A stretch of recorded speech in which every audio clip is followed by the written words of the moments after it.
Yo bo'lmagan. Bugun sizlar bilan dunyodagi eng top bo'lgan universitetlardan biri New York Universitetining Shanxaydagi filiali kampusidan Xitoy bo'ylab eng katta bo'lgan kutubxonaga tashrif buyuramiz. Ketdik. Mashina avtomatik tarzda kitobning ma'lumotlarini o'qiydi. Ya'ni video montaj, 3D modellar kabi ko'p xotira talab qiladigan ishlar uchun mo'ljallangan bo'lsa, ikkinchisi Xitoyda kutubxonalar shunchalik muhim narsaki, siz binoni ichida turib, mana misol uchun 4-kursdagi amerikalik tanishim o'zini o'qiydigan asosiy kampusi Shanxay filiali bo'lishiga qaramasdan, u bir semestr Germaniyaga borib, o'qib kelishga muvaffaq bo'lgan. Misol uchun Germaniya, London, Madrid, Parij. Kerak bo'lsa, xolingiz Rolton talasizdan bo'ladi. Xitoyliklar turli xil kasalliklardan shunaqangi qo'rqishadiki, ular har bitta kitobni hatto ishlatishdan avval uni bir qator sterilizatsiya qilib keyin ishlatadi. Va ko'rib turganingizdek, tepasida qancha vaqtda sterilizatsiya bo'lishini sizga ko'rsatib turadi. Mana sizlar bilan universitet tashqarisiga chiqib oldik. Endi shu bilan kutubxonaga yo'l olsak bo'ldi, ketdik. Kutubxonaga yo'lga chiqishdan avval biz universitetimiz oldida joylashgan kichik bir do'konga kirishga qaror qildik, chunki shuncha vaqt dars o'tirib, qornimiz ozgina ochganligini his qildik.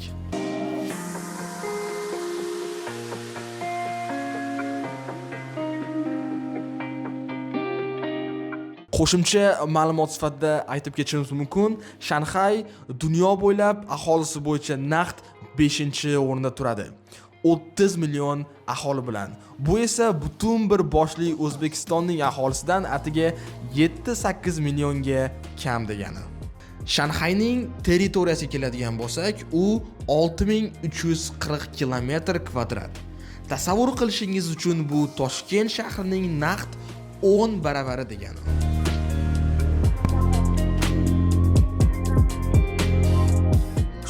Kampusimiz oldida Taykuli nomining ostida arxitekturasi buzilib qo'ygan bitta chotki bitta mol bor. Biz ko'pincha bu yerga o'qishdan charchagan vaqtda ozgina xorda chiqargan kelamiz. Siz ham ko'rishingiz kerak. Ushbu molda har qanaqa brend topilishi mumkin. Dior, Nike, Adidas farqi yo'q. Definitely check out.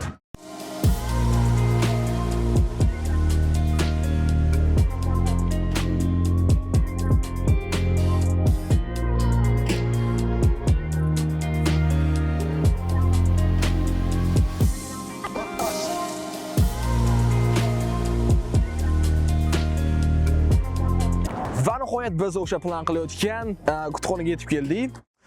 Biz u kutubxonani sharqiy binosiga keldik va mana uni hozir ko'rib turishingiz mumkin.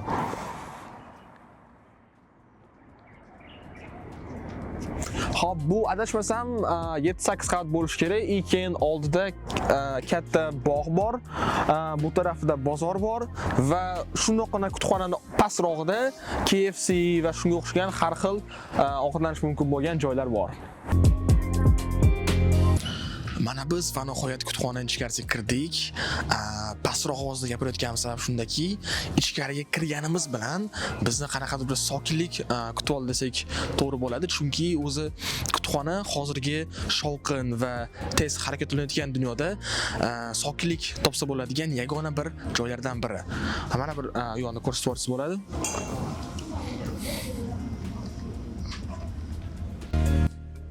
Shanxay kutubxonasi bir nechta binolardan tashkil topgan bo'lib, eng birinchisi 1847-yilda Shanxay jamoat kutubxonasi sifatida tashkil etilgan. Kutubxonada 50 milliondan ortiq turli xil materiallar, shu jumladan kitoblar, jurnallar, xaritalar va hatto raqamli manbalar ham mavjud. Kutubxona ayniqsa raqamli formatdagi resurslar bilan ta'minlangan. Bu esa elektron kitoblar, ma'lumotlar bazalari va multimedia kontentiga bo'lgan talabni qondirishga xizmat qiladi. Shuningdek, kutubxona chet tili kitoblari bo'yicha ulkan to'plamga ega. Bu esa Shanxayda istiqomat qilayotgan chet ellik fuqarolarga katta yordam beradi. Xo'p, mana biz ushbu kutubxonaning elektronik xaritasini olib turibmiz. Kutubxona jami 7 qavatdan iborat, keyin o'zini yer osti binos ham bor, B1. Xo'p, ushbu xarita birinchi qavat xaritasi. Biz hozirgina yana bir narsani kashf qildik. Ushbu elektronik xaritani misol uchun har bir qismiga bossangiz, o'sha qismda aynan nima joylashganligini va rasmlarigacha chiqarib beradi. Mana misol uchun biz ushbu joyini bosamiz. Mana rasm chiqarib berdi, nimaligini xitoychada yozgan. Yoki biz ushbu qismni bosamiz. Mana bu yerda ana shunaqa joy, mana rasm bor. Keyin ushbu joyning nomi va ushbu joyda nimalar borligini katta tekstda tasvirlab bergan. Kirishda shaxsan o'zimni hayratlantirgan bir narsa bo'ldi. Misol uchun o'zimizdagi Alisher Navoiy kutubxonasiga kirish vaqtida siz har xil ID kartalarni ko'rsatib yoki to'lov qilib, keyin juda ham ko'p tekshiruvdan o'tgandan keyin ichkariga kirasiz. Lekin bizni bu yerda kutib olgan, shu yerga qaraydigan akalar bizni shunchaki pasportimizni ko'rdi va o'zini qog'ozga yozib qo'ydi. Undan keyin bizni ichkariga kirishimizga ruxsat berdi. Ya'ni demoqchi bo'lganim, 7 qavatdan tashkil topgan dunyo bo'ylab eng katta bo'lgan kutubxonalardan bittasi va Xitoydagi eng katta kutubxonaga kirish shunchalik oson. Lekin bizdagi o'sha Alisher Navoiy kutubxonasiga kirish nimagadir juda qiyin.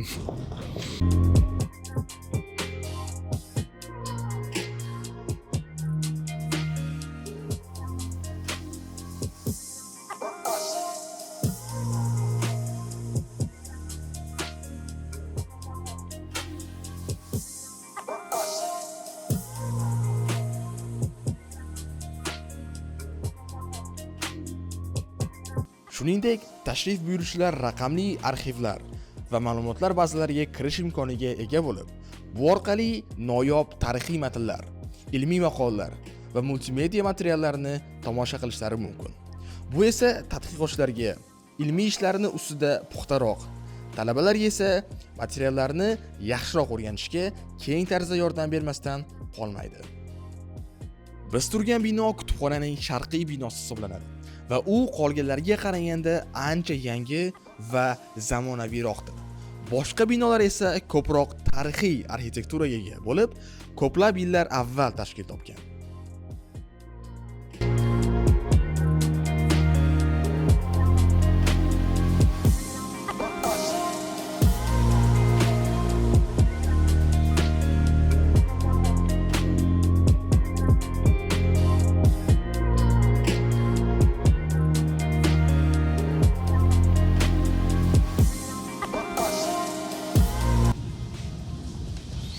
Shanxay kutubxonasining yana bir afzalliklaridan biri shundaki, kutubxona bo'ylab har bitta qavatga shu kabi mashinalar o'rnatib chiqilgan.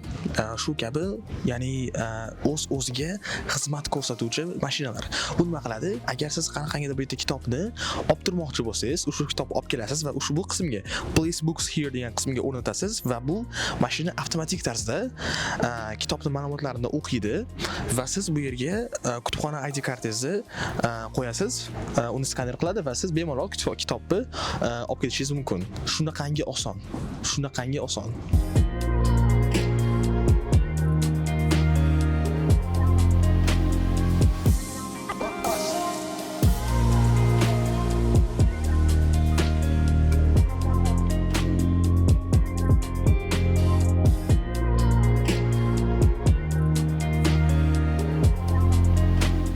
Kutubxonada o'qish va o'rganishning turli shakllari bemalol va qulay tarzda qilinishi mumkin. Misol uchun, to'laqonli sokinlikda o'qish maydonchalari, guruhlar bilan o'qish xonalari, hamkorlikda ishlash uchun coworking zonalar ham mavjud.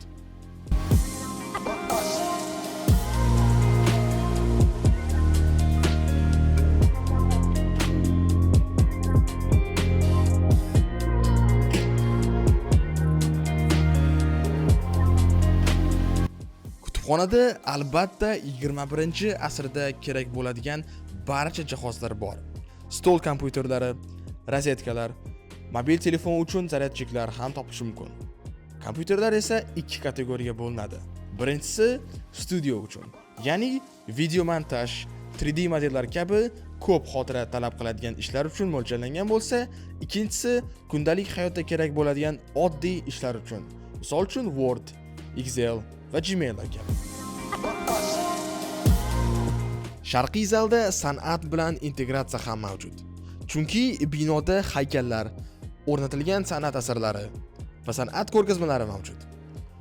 Kutubxona o'z texnologiya, bilim va san'atni uyg'unlashtirgan bir obidaga aylangan. Aytgancha, fursatdan foydalanib o'zimizni New York universitetimiz haqida ham 3-4 ta ma'lumot aytib ketsak. U dunyo bo'ylab top 30 taliga kirishdan tashqari nihoyatda xalqaro. Ya'ni dunyo bo'ylab o'zini naqd 3 ta kampusga ega. Bu AQShning New York shahrida joylashgan birinchisi, ikkinchisi esa o'zimizning kampus, ya'ni Xitoyning Shanxay shahrida joylashgan, uchinchisi esa Birlashgan Arab Amirliklarining Abu Dhabi shahrida joylashgan. Undan tashqari esa New York universitetining 13 ta dunyo bo'ylab markazlari bor. Ushbu markazga borib, New York universitetining bir talabasi, har qanday talabasi bir semestr yoki kerak bo'lsa 2 semestr o'qib kelishi mumkin. Ushbu 13 ta markazlari juda ham har xil shaharlarda joylashgan. Misol uchun Germaniya, London, Madrid, Parij, Sidney va AQShning boshqa shaharlari, misol uchun Los Angeles, shunga o'xshagan har xil shaharlar. Mana misol uchun 4-kursdagi amerikalik tanishim o'zini o'qiydigan asosiy kampusi Shanxay filiali bo'lishiga qaramasdan, u bir semestr Germaniyaga borib va boshqa semestr universitetimizni Parijdagi global markaziga borib o'qib kelishga muvaffaq bo'lgan. Ya'ni naqd 3 ta shaharda talaba hayoti qanday bo'lishini o'z tajribasidan o'tkazgan desak ham bo'ladi.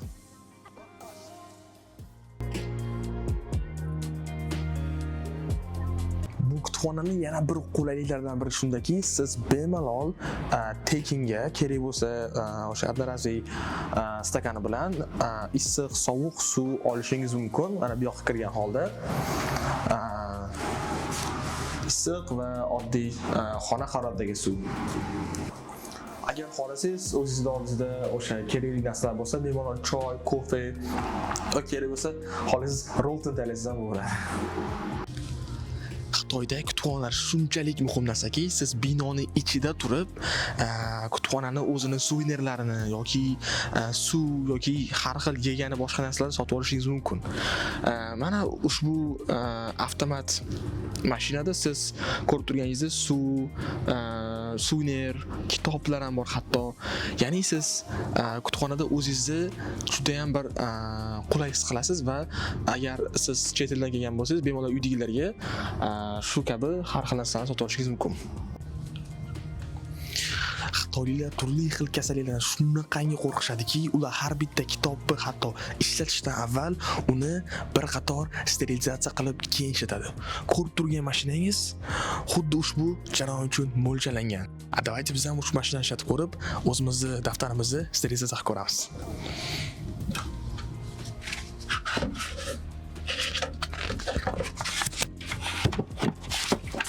Xo'p, ko'rib turganingizdek, o'rtasi ochilishi kerak. Va biz yopamiz va ushbu tugmani bosamiz. Mashina ishga tushib boshlaydi. Va ko'rib turganingizdek, tepasida qancha vaqtda sterilizatsiya bo'lishini sizga ko'rsatib turadi. Bizga esa 22 sekund ko'rsatildi.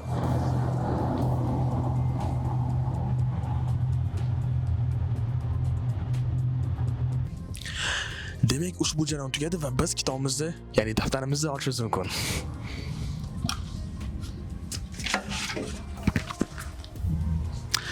Va endi biz daftarimiz hech qanday viruslarsiz, bakteriyalarsiz ishlatishga tayyor. Va nihoyat kutubxonaga bo'lgan tashrifimiz o'z nihoyasiga yetdi va bizning qornimiz ochdi. Ichkarida ovqatlanish mumkin bo'lmaganligi uchun biz tashqaridagi KFC ga chiqamiz. Va bu KFC aynan shu kutubxona uchun, kutubxona tashrif buyuruvchilar uchun qurilgan.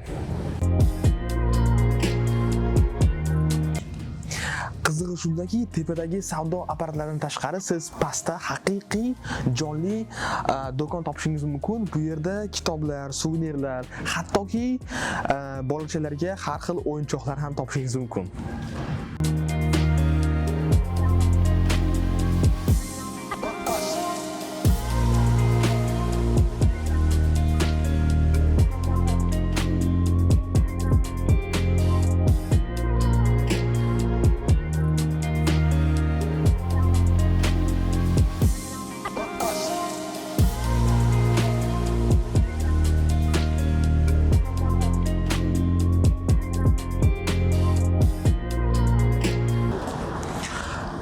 shundoqqina tepamizda kutubxona joylashgan va uni shundoqqina pastida esa KFC joylashgan.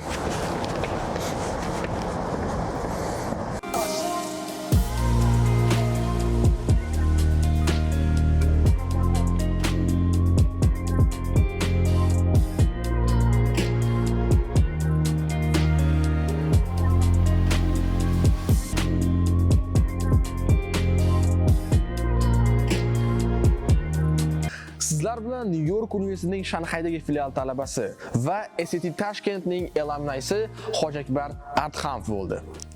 Ushbu videoni tayyorlashda bizga kattadan katta yordam bergan SAT Tashkentga va kadr ortida qatnashgan Iqboljon Anvarjonov va Jahongir Ibadullayevlarga kattadan katta rahmat. Ko'rishganda ko'rishguncha ketdi.